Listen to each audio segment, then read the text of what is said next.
परम श्रद्धेय आदरणीय डॉक्टर पद्मा शर्मा मैडम के श्री चरणों को नमन करते हुए उनकी ही एक कहानी इज्जत के रहबर प्रस्तुत करने जा रहा हूँ, जिसमें कहानी विधा का प्रयोग मैं पहली बार कर रहा हूँ। मैंने कभी कहानी विधा का प्रयोग नहीं किया, लेकिन आज प्रयास कर रहा हूँ। सुनिएगा। इज्जत के रहबर कहानी है उनकी। पद्मा शर्मा मैडम अत्यंत संवेदनशील कथाकार हैं। मैं जब भी शिवपुरी लीड कॉलेज, हमारा लीड कॉलेज है, तो हमें जब भी कोई काम होता है तो शिवपुरी के पीजी कॉलेज में जाना पड़ता है। वहाँ हमें मैडम मिलती थी, श्रीमती पद्मा शर्मा मैडम, हिंदी विभाग में। तो उन्हीं की ये कहानी है। उनके श्री चरणों में बैठने से हमें बहुत ज्ञान प्राप्त होता था। आज मैं उनकी कहानी प्रस्तुत करने जा रहा हूँ, इज्जत के रहबर। पद्मा शर्मा मैडम अत्यंत संवेदनशील कथाकार हैं और अनछुए पहलुओं पर, अनछुए विषयों पर खोज परक कथाएं रचने में सिद्धहस्त हैं। यहाँ प्रस्तुत है उनकी किन्नरों की संवेदना और साहस को उजागर करती एक कहानी, जो तथाकथित इज्जतदार गृहस्थ कायरों के सामाजिक चरित्र पर गृहस्थ कायस्थ तथाकथित इज्जतदार गृहस्थ कायरों के सामाजिक चरित्र पर गहरी कटाक्ष एवं करारा व्यंग करती हुई रचना है। सारा कस्बा सन्न रह गया। ये सुनिएगा। सारा कस्बा सन्न रह गया। पुलिस के जासूस लगातार तलाशते रहे। सारा कस्बा सन्न रह गया। पुलिस के जासूस लगातार तलाशते रहे कि यह वारदात किसने की, लेकिन कहीं से कोई सूत्र नहीं मिल रहा था। बल्लू भी चकित था, जाने क्यों वह खो जाता था सांझ से बार बार कहीं अतीत में। उसे लग रहा था कि इस वारदात का संबंध उस घर से तो नहीं, उस घर से उसका रिश्ता तब तक पता चलता था उसे जब ब्रहनला सोफिया की टोली शादी का शगुन लेने ऐसे घर में गई जिस घर में उसने कभी जाते हुए नहीं देखा। वे लोग श्रीलाल के घर को मंजिल बनाकर निकले थे। उस दिन दूर से ही ऐसे चिन्ह दिख रहे थे कि इस काल में तत्काल कोई ब्याह हुआ है। सोफिया की बातों से अंदाजा लगा था कि वह इस घर को बहुत निकट से जानती है। सोफिया ने ही किसी से कहा था कि आज श्रीलाल की खुशी का पारावार नहीं है। उनके छोटे भाई विशंभर का विवाह जो हुआ था, अम्मा बाबूजी की मृत्यु के बाद उन्होंने ही भाई को पाला और कोई तकलीफ नहीं होने दी। विशंभर अपने बड़े भाई श्रीलाल से उम्र में बहुत छोटा है, इसीलिए इन्होंने उसे बेटे की तरह स्नेह दिया है। घर में खुशी का माहौल था, सब तरफ चहल पहल और खूब कोलाहल था।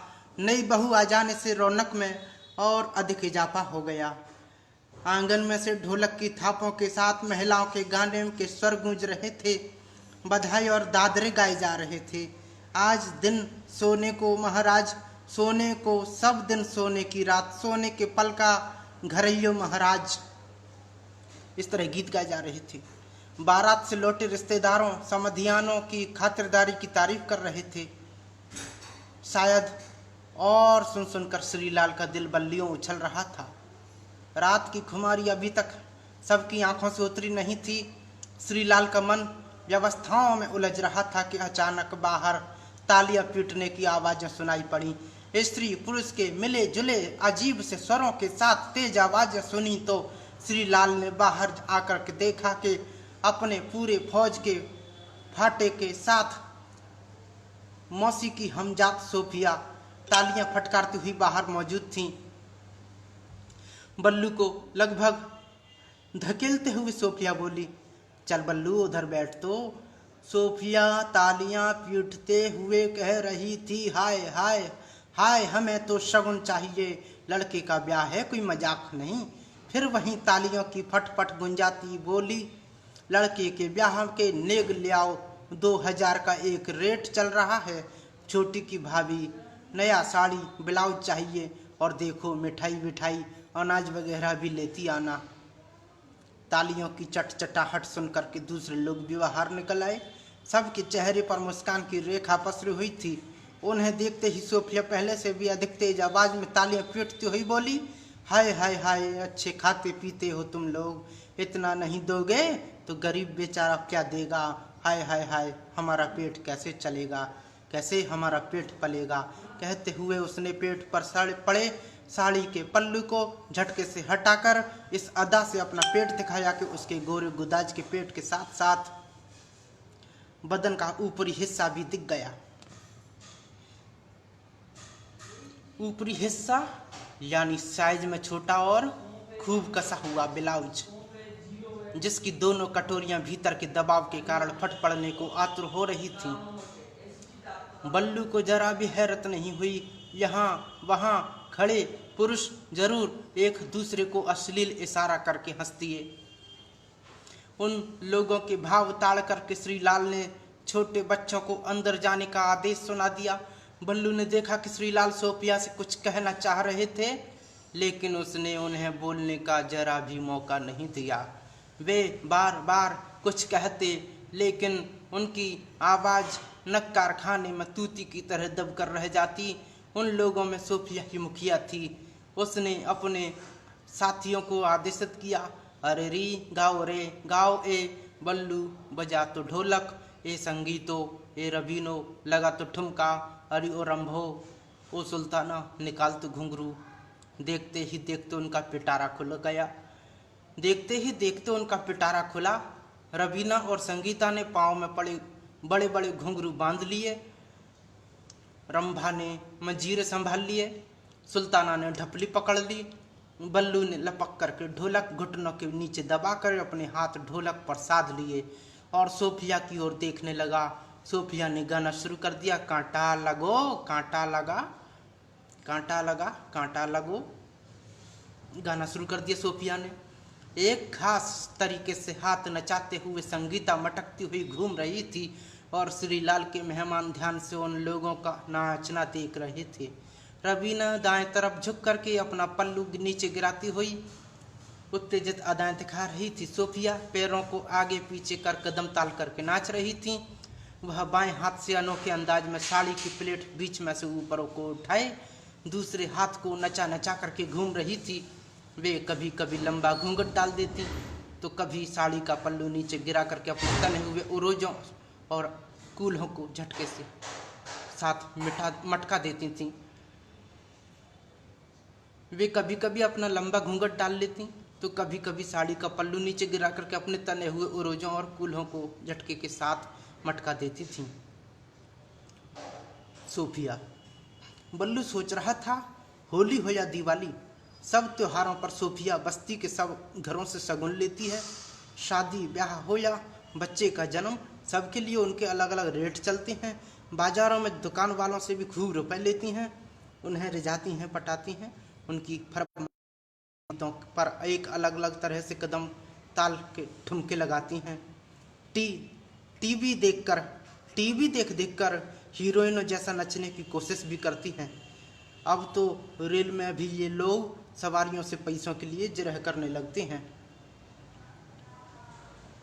बल्लू वैसे तो इन लोगों की इन हरकतों का आदी हो गया है, लेकिन फिर भी इन लोगों का अपने नकली उरोजों वाले सपाट सीने से बार बार पल्ला हटा लेना और साड़ी घुटनों के ऊपर तक खींच करके असहज मादकता पैदा करना उसके मन में कभी कभी जुगुप्सा भर देती। जुगुप्सा तो और भी तमाम आदतों से होने लगती है। मसलन इनमें से कोई बीड़ी सिगरेट पीती, कोई कभी तंबाकू खाती थी, कोई शराब की चुस्कियों की शौकीन है, तो कोई अफीम की पीनक लगाए पड़ी रहती हैं। ज़्यादातर की आदत है कि अपने डेरे के भीतर घुसते ही साड़ी निकालकर फेंक देती हैं। सिर्फ पेटीकोट ब्लाउज में ही रहती हैं। एक दूसरे से ऐसी अश्लील और उत्तेजक बातें करती हैं कि बातों ही बातों में आपा खो देना और एक दूसरे से गुथ जाना रोज के नज़ारे हैं। इनमें से कुछ जरूर बहुत संयमित रहती हैं। नए नए डिजाइन के जनाना कपड़े व आर्टिफिशियल जेवर पहनना उनकी पसंद में शुमार था।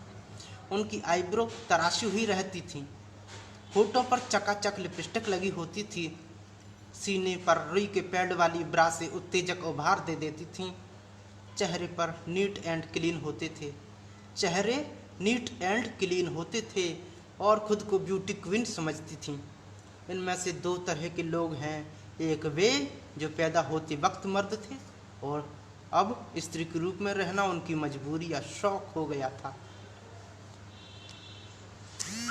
दूसरी वे जो पैदाइश के समय से स्त्री हैं लेकिन जिनमें सेक्स का अभाव रहा हमेशा, जो स्त्री जैसी होती थीं, उनके चेहरे और पेट पर बाल नहीं होते थे, वे शायद औरत के रूप में जन्म लेकर भी अधूरी रही होती थीं। बल्लू आज तक नहीं समझ पाया कि इनमें से कौन किस कौम की है। उनके नाम भी अजीब होते हैं, सलमा बी, बड़ी बी, जगीरा, सुनैना आदि। ये जरूरी नहीं था कि जिस कौम से वे आई हैं वैसा ही नाम रखा जाए। इस खेमे में आकर के नए नाम पालने से उनका भूतकाल समाप्त हो जाता है। सांप्रदायिक सद्भाव की अनोखी मिसाल थी इनकी टोली। इनकी टोली में हिंदू के मुस्लिम नाम और मुस्लिमों के हिंदू नाम रखे जाते थे। सांप्रदायिक सद्भाव की अनोखी मिसाल थी इनकी टोली, हिंदू के मुस्लिम नाम और मुस्लिमों के हिंदू नाम रखे जाते थे। अधिकांश ने तो हीरोइनों के नाम पर अपने नाम रख लिए, जैसे माधुरी, रानी, डिम्पल, रवीना, रंभा वगैरह। इन सब के साथ में ढोलक बजाने वाला प्राय पुरुष ही रहता था। वह भी ढोलक का उम्दा खिलाड़ी होता था। उसकी बजाय ढोलक की गमक ऐसी होती थी कि सुनने वाले का ही मन नाचने को हो जाए। बल्लू 13-14 साल का बालक है। उसकी मूंछों की रेखें निकलना शुरू हो गई थीं। बल्लू को याद आया, लोग कहते हैं कि 14 साल पहले एक पागल कहीं बाहर से घूमती फिरती इस मोहल्ले में आ गई थी, इस गली के घरों से मिलते रोटी के टुकड़ों पर पलने लगी थी। वह युवती अचानक गर्भवती हुई और कुछ महीनों बाद उस पगली के एक बच्चा पैदा हुआ। सब चिंतित थी कि पगली उस बच्चे को कैसे पालेगी, लेकिन मोहल्ले के किसी परिवार ने इतनी हिम्मत नहीं दिखाई कि उस बच्चे को पाल सकें। तब पांडुरंगा जिंदा थे। उनकी टोली ने ही यह जिम्मा ले लिया। उन दिनों श्रीलाल के मन में इन लोगों के प्रति अपार श्रद्धा उमड़ आई थी। बल्लू उसी पगली का लड़का है। अब तो खूब बड़ा हो गया है और बड़ी मुस्तैदी से ढोलक बजाना भी सीख गया है। रात में बल्लू दालान में सोता था। पहले वह सब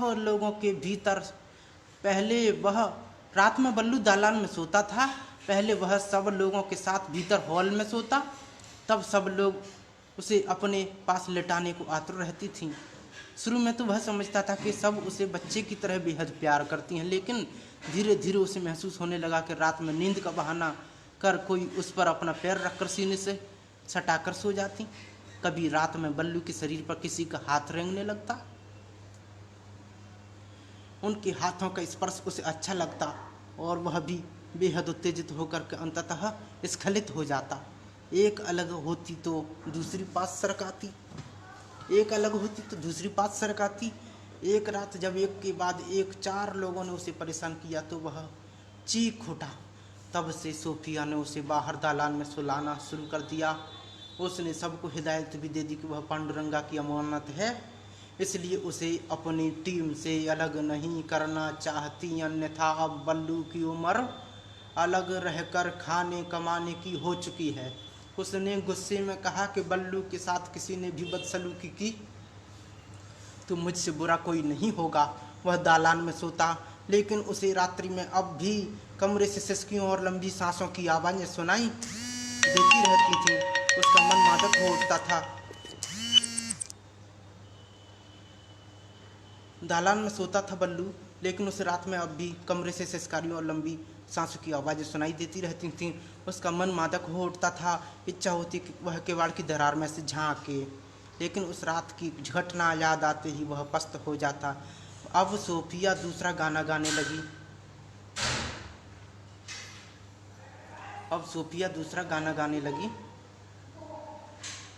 सासुल पनिया कैसे जाऊं रसीले दोनों नैन। गाने की एक लाइन सोफिया गा रही थी, फिर उसी लाइन को सुल्ताना और रंभा दोहरा रही थी। इन दोनों में से जो भी लाइन को गलत दोहरा देती उसी तरफ से सोफिया आंख तरीर देती थी। बल्लू ने रवीना पर एक नज़र डाली। वह नाच कम रही थी, अपने कंधे हिलाकर उलूजों को ज़्यादा मटका रही थी। उसने अपना ध्यान वहाँ से हटा लिया। बल्लू ने रवीना पर एक नज़र डाली। वह नाच कम रही थी, अपने कंधे हिला करके उरोजों को ज़्यादा मटका रही थी। उसने अपना ध्यान वहाँ से हटा लिया। वह सोच रहा था कि ये मोहल्ले वाले भी अजीब होते हैं। पड़ोस में किसी के यहाँ भी बच्चा पैदा हो तुरंत इन लोगों को खबर कर देते हैं। वे तमाशा देखना चाहते हैं कि वे हमारे घर से जितना लिया था पड़ोस वाली श्रीवास्तवनी उतना देती हैं या नहीं। मोहल्ले का भी कोई शुभचिंतक SMS की तरह तुरंत सोफिया की टीम को सूचित कर देता। ये मोहल्ले वाले आपस में कितनी ईर्ष्या करते हैं। अब सोफिया जब बच्चे के जन्म पर नेक मांगने जाती है तो अलग ढंग से नाचती है। इनमें से एक जन नए बच्चे को गोद में लेकर नाचती है। दाने में मिले अनाज के कुछ दाने बच्चे की माँ की गोद में डाल करके कई आशीष दे डालती है। दूध नहाओ पूतो फलो, बच्चों जुग जुग जिए, बच्चा कलेक्टर बने, गाड़ियों में घूमे, खूब नाम कमाए। ज़रा 1 मिनट में मेरी बात तो सुन लो सोफिया। अब की बार श्रीलाल की आवाज़ सुनते ही अचानक सोफिया ने गाना बंद कर दिया। बल्लू के हाथ रुक गए। रवीना और संगीता के भी पैर थम गए। वे कह रहे थे, देखो सोफिया बहन, 2000 का एक नेक तो ज़्यादा है, हमारी हैसियत के हिसाब से लो। सोफिया ने धमकी भरे स्वर में कहा, देखो श्रीलाल जी, जो सबसे लेते हैं वह आपसे लेंगे। यदि नेग नहीं दोगे तो हम अभी नंग नाच दिखाते हैं। बल्लू को मालूम था कि मनमान बिखिया बंधे रेट के मुताबिक सगुन न मिलने पर सोफिया नंगे होने की धमकी देती है। इन लोगों के नंगे हो जाने में पता नहीं कौन सा साफ समय रहता है कि धमकी देने से ही सब लोग डर जाते हैं। और बल्लू ने तो कई बार नंगे नाच होते देखा है, क्योंकि अनेक लालची और जिद्दी लोग किन्नरों को कुत्ते की तरह दुत्कार के भगाना चाहते हैं। तब वे नाराज होकर निसंकोच एक एक करके कपड़े उतारना शुरू करते हैं और हर कपड़े के साथ नाच का एक चक्कर और ताली की फटकार के साथ ऐसी मर्दाना असली गाली के सुनने वाले शर्मिंदा हो उठें। श्रीलाल ने सभी बच्चों को घर के अंदर भेज दिया था। कहने लगे, देखो सोफिया बहन, तुम्हें तो सब मालूम है, पांडुरंग मामू जब तक जिंदा थे कभी यहाँ शगुन लेने नहीं आए। वे हमारी माँ को बहन मानते थे। उनके बाद सोफिया बहन तुम वारिस बनी, इसलिए मामू का धर्म तुम्हें निभाना चाहिए। सोफिया गुस्से में बोल उठी, हाय हाय हाय, अब तो वो जमाना गया, अब ऐसा नहीं चलेगा। उसने तालियों की आवाज़ फटकारी, घोड़ा घास से दोस्ती करेगा तो खाएगा क्या। श्रीलाल ने तर्क दिया कि वो रिश्ता भुला दोगी क्या जो पांडुरंग मामा के ज़माने से चला आ रहा है। रिश्ते की बात सुनकर के सोफिया को तैश आ गया। वह बोली कि तुमने रिश्ता माना होता तो हम भी निभाते, रिश्ता तुमने तोड़ दिया है। हाय हाय हाय, शादी की न्योता देने के बाद, हाय हाय हाय, शादी की न्योता देने के समय हम कोई नहीं थी, हमें भी कार्ड देते तो मानते। उसकी तालियों की आवाज़ फट फट कर गूंजी। वह बोली, अभी तक हर मौके पर बुलावा आता रहा, सो तुम हम भी रिश्ता निभा रहे थे। अब तुमने रिश्ता तोड़ा है तो तुम्हें भुगतान तो करना पड़ेगा। श्रीलाल ने बातों में खुद को घिरता देख फिलहाल सोफिया को टालने के उद्देश्य से तर्क दिया, परसों आ जाना, बहू के लेबुआ आएंगे, तुम्हें लड़की वालों से नेक दिला देंगे। सोफिया खींचती हुई बोली कि हमारे भी कुछ उसूल हैं लाल जी, लड़की की शादी में लड़की वालों से शगुन नहीं लेते, लड़के वालों से लेते हैं। जिसके यहाँ गमी हो जाती है उसके यहाँ से साल भर तक नेग दस्तूर नहीं लेते। पहली लड़की पैदा होने पर नेग लेते हैं, दूसरी लड़की होने पर जिद नहीं करते, गरीबों को कम पैसों में बख्श देते हैं।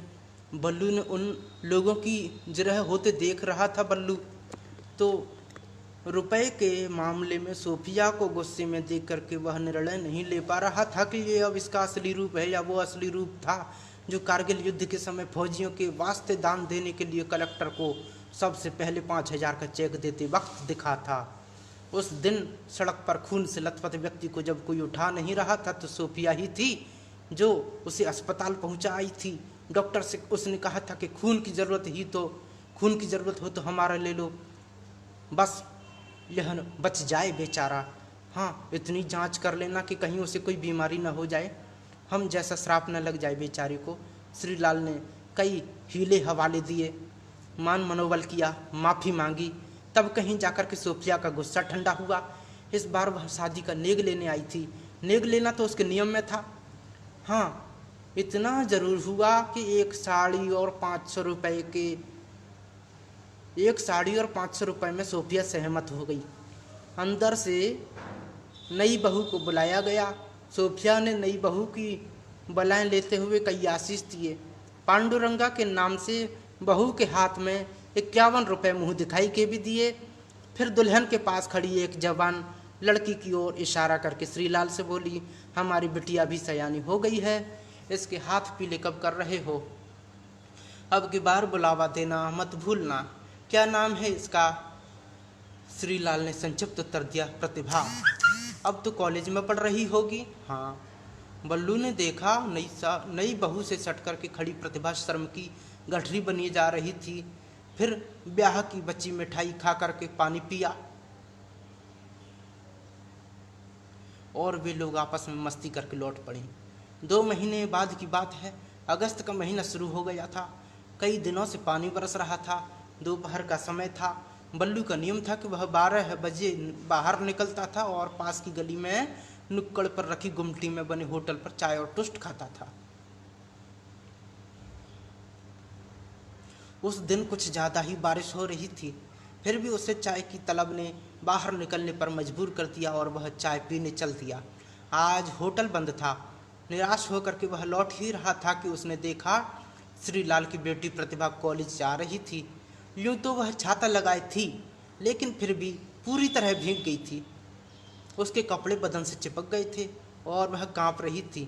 वह जल्दी घर पहुंचना चाहती थी। शायद इसीलिए शॉर्टकट के चक्कर में वह गली में घुस गई। बल्लू ने देखा कि उसी समय उसके पीछे पीछे प्रतिमा के मोहल्ले का लड़का छिंगा भी गली में चला गया। क्षण भर को बल्लू को संदेह तो हुआ, लेकिन फिर प्रतिभा से किसी तरह का लगाव न होने के कारण वह निरपेक्ष सा घर लौट आया।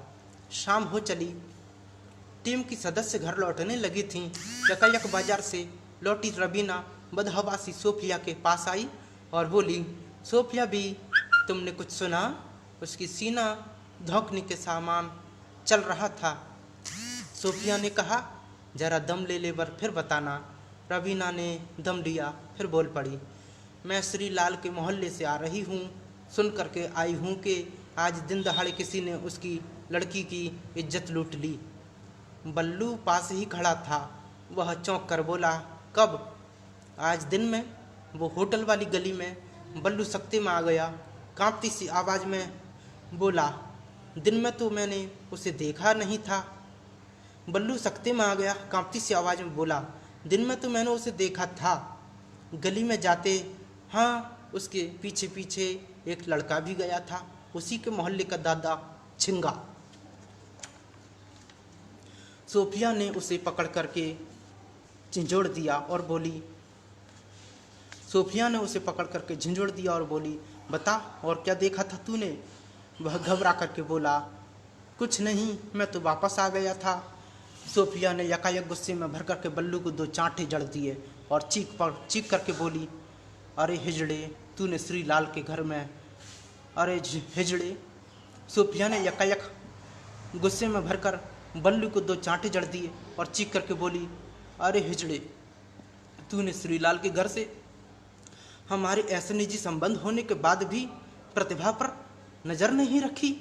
तू सिर्फ पीछे पीछे गली में चला जाता तो। फिर सोफिया रबीना की ओर मुखातिब होकर बोली, श्रीलाल ने पुलिस में रिपोर्ट लिखवा दी होगी, मरेगा साला छिंगा अपने आप। रबीना बोली, वही तो, उन्होंने रिपोर्ट नहीं लिखवाई। सुनते ही सोफिया ने बल्लू का हाथ पकड़ा और दंदनाती हुई श्रीलाल के यहाँ पहुँच गई। श्रीलाल घर पर नीचा सिर किए बैठे थे। उनका चेहरा बुझा हुआ था। सोफिया ने जाते ही प्रश्न दागा, आपने रिपोर्ट क्यों नहीं लिखवाई?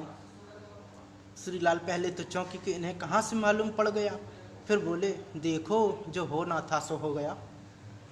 अभी तो बात घर की है, घर की घर में है। पुलिस में जाने से बात पूरे शहर में फैल जाएगी, फिर उससे शादी कौन करेगा? सोनिया ने कहा, बात घर में नहीं रह गई, पूरे मोहल्ले में खबर हो गई है। 7 ताले के भीतर भी लड़की की इज्जत की चटकन और थाली की खनक सबको मालूम पड़ जाती है। सोफिया ने कहा, बात घर की घर में नहीं रह गई, पूरे मोहल्ले में खबर हो गई है। 7 ताले के भीतर भी लड़की की इज्जत, चटकन, थाली की खनक सबको मालूम पड़ जाती है। बल्लू ने देखा प्रतिभा चुपचाप बैठी है।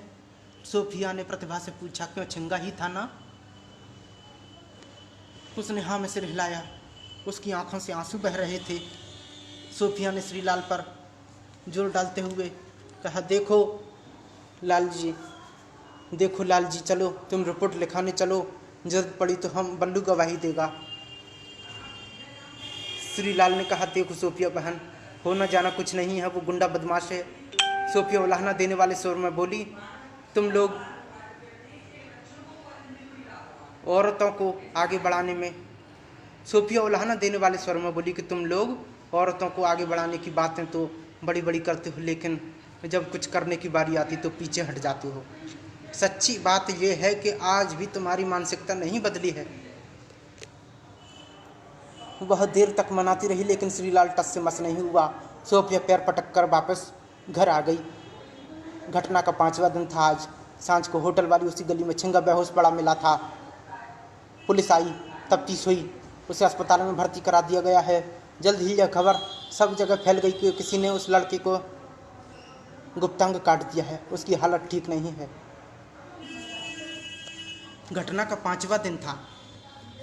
सांझ को होटल वाली गली में छिंगा बेहोश पड़ा मिला। पुलिस आई, तफ्तीश हुई और उसे अस्पताल में भर्ती करा दिया गया है। जल्द ही यह खबर सब जगह फैल गई कि किसी ने उस लड़के का गुप्तांग काट दिया है, उसकी हालत ठीक नहीं। कस्बे के साथ बल्लू खुद स्तब्ध है। अचानक सोफिया की टोली अस्पताल पहुंची। डॉक्टर से बात करके पता लगा कि 15 दिन में आराम मिल जाएगा। सोफिया अपने डेरे पर लौट आई। सोफिया बीच बीच में छिंगा को देख आती थी। जिस दिन वह स्वस्थ हुआ, सोफिया पूरी फौज फाटे के साथ अस्पताल पहुंच गई। दरअसल वे उसे अपनी बिरादरी में शामिल करना चाहती थी। अस्पताल में एक सिपाही तैनात था। उसने तुरंत अपने दरोगा को बुला लिया। पुलिस दरोगा ने सोफिया से कहा कि उसकी मर्जी के बिना तुम उसे अपने समूह में सम्मिलित नहीं कर सकती।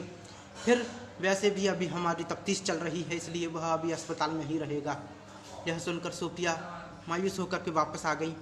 क्वार का महीना शुरू हो गया था। जगह जगह दुर्गा पूजन, दुर्गा प्रतिमा बिठाई जा रही थी। सोफिया की सभी साथी ने अलग अलग मोहल्ले के लिए उगाहनी लेकर के सोफिया की सभी साथी अलग अलग मोहल्ले में उगाहनी के लिए निकल गई थी। सोफिया बल्लू को साथ लेकर के श्रीलाल के मोहल्ले में चल दी। श्रीलाल घर पर ही मिल गए। उन्होंने चाय पानी के बाद सोफिया से भेदती निगाहों में पूछा, सब लोगों को शक है कि तुम लोग बिरादरी में अपनी संख्या बढ़ाने के लिए लोगों के अंग भंग कर रही हो? सोफिया बड़े ऊंचे स्वर में बोली कि नहीं लाल जी, हमारी संख्या तो ईश्वर बढ़ाता है, खुदा न करे वह और अधिक संख्या बढ़ाए। हमें कितना कष्ट है इस योनि में होने का, वे तो हम ही जानती हैं। हाँ, हमें उस चीज़ पर बड़ा गुस्सा जरूर है जिसके होने पर ये नाश मिटे दम भरते हैं और हमारी बहू बेटियों की इज्जत से खेलती हैं। सोफिया के चेहरे पर कई भाव आ रहे थे। कुछ देर शांत रह करके वह फुसफुसाते स्वर में बोली कि हाँ, यही सच है कि हर ये काम हमने किया है, लेकिन हम अपनी संख्या बढ़ाने के लिए नहीं, बल्कि तुम जैसे भीरू लोगों में जगाने के लिए। जिस दिन बलात्कारियों को ये सज़ा मिलने लग जाएगी, उस दिन से ये कोई भी गुंडा औरतों की इज्जत लूटने की हिम्मत नहीं कर सकेगा। श्रीलाल विस्फोरित नेत्रों से सोफिया को ताके जा रहा था। सोफिया श्रीलाल को शांत देकर के विषाक्त स्वर में बोली कि अलबत्ता पहले तो माँ बाप इज्जत के डर से रिपोर्ट लिखाते नहीं थे। यदि रिपोर्ट लिखा भी था तो केस साबित नहीं होता था। मुलजिम के रुपयों की भरमार से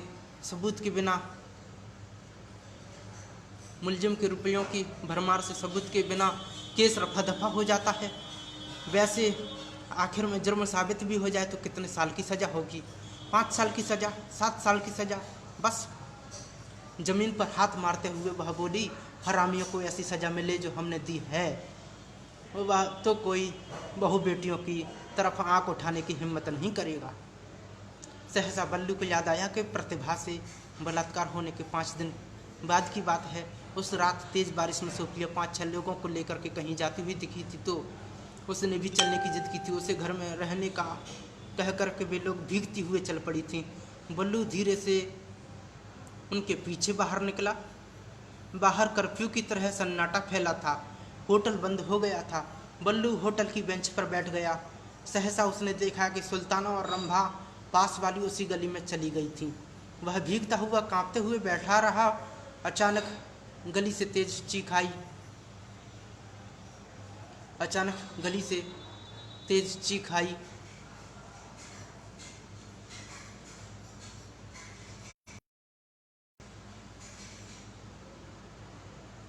सहसा उसने देखा कि सुल्ताना थी। वह भीगता हुआ कांपते हुए बैठा रहा। अचानक गली से तेज चीख आई। कुछ देर बाद बल्लू को डर लगा तो वह उठा और डेरे के पास वापस आ गया। जब तक उसने कपड़े बदले वे सभी वापस आ गई थीं। उसने सोफिया से कई बार पूछा कि क्या हुआ, वो चीख कैसी थी, लेकिन उसे कुछ नहीं बताया गया। आज उसे समझ आया कि क्या माजरा है।